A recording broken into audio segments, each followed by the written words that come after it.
Hi friends, அனைவருக்கும் இனிய பொங்கல் நல்வாழ்த்துக்கள். எல்லாருமே நல்லபடியாக பொங்கல் கொண்டாடுங்க. நாங்களும் சூப்பராக காலையில் இன்றைக்கி நல்ல மாடியில் வந்து சூரிய பகவானை பார்த்து பொங்கல்லாம் வச்சு சூப்பராக தழுகையெல்லாம் போட்டு சாமி கும்பிட்டோம்.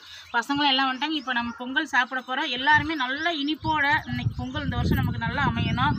இந்த வருஷம் போல் எந்த வருஷமும் இனிப்பாகவே செழிப்பாகவும் நம்ம இருக்கணும். விவசாயிகள் கண்டிப்பாக நல்லா இருக்கணும். அவங்களுக்காகவும் இந்த நேரத்தில் அவங்களாம் ரொம்ப சாமி கும்பிட்டுக்கணும். ஏன்னா அவங்க இல்லாமல் நம்ம இந்த மாதிரி பொங்கல்லாம் சாப்பிட முடியாது, கரும்பெல்லாம் சாப்பிட முடியாது. விவசாயிகளுக்கு ஒரு நன்றி எல்லாத்துக்குமே தெரிவிச்சுக்கிறோம் ஃப்ரெண்ட்ஸ். எல்லாத்துக்கும் வாங்க இப்போ பொங்கல் வச்சிடலாம். ஃப்ரெண்ட்ஸ், பொங்கல் இனிப்பா எப்படி இருக்குதாங்க?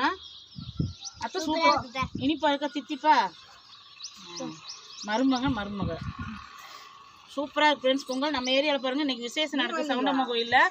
இப்போ சீர்தட்டெலாம் கொண்டு போயிட்டாங்க. பாட்டு நிறுத்த வந்து நாங்கள் வீடியோ எடுத்துகிட்டு இருக்கோம். நம்ம ஏரியாவை பாருங்கள். பொங்கலை எல்லாருமே நல்லா கொண்டாடுங்க. நல்லா என்ஜாயாக காய்கறியெல்லாம் போட்டு நல்லா சாம்பார் வச்சு இட்லி, தோசை, பணியாரம் இப்படின்னு எல்லாமே நல்லா சாப்பிட்டு நல்லா என்ஜாய் பண்ணுங்கள் ஃப்ரெண்ட்ஸ். இந்த வீடியோ அவ்வளோதான் ஃப்ரெண்ட்ஸ். இதோட முடிஞ்சு. இனி நெக்ஸ்ட் வீடியோவில் உங்களை மீட் பண்ணலாம். பிடிச்சிருந்தா லைக் பண்ணுங்கள், ஷேர் பண்ணி கமெண்ட் பண்ணி சப்ஸ்கிரைப் பண்ணிக்கோங்க. நல்ல பொங்கல் எங்களுக்கு சூப்பராக இந்த வட்டம் பொங்கல் நல்லா இருக்குது. ரொம்ப டேஸ்ட்டாகவும் இருக்குது ஃப்ரெண்ட்ஸ். நாங்கள் சாப்பிட போகிறோம். Bye friends, thank you. பாய் சொல்லுங்கள்.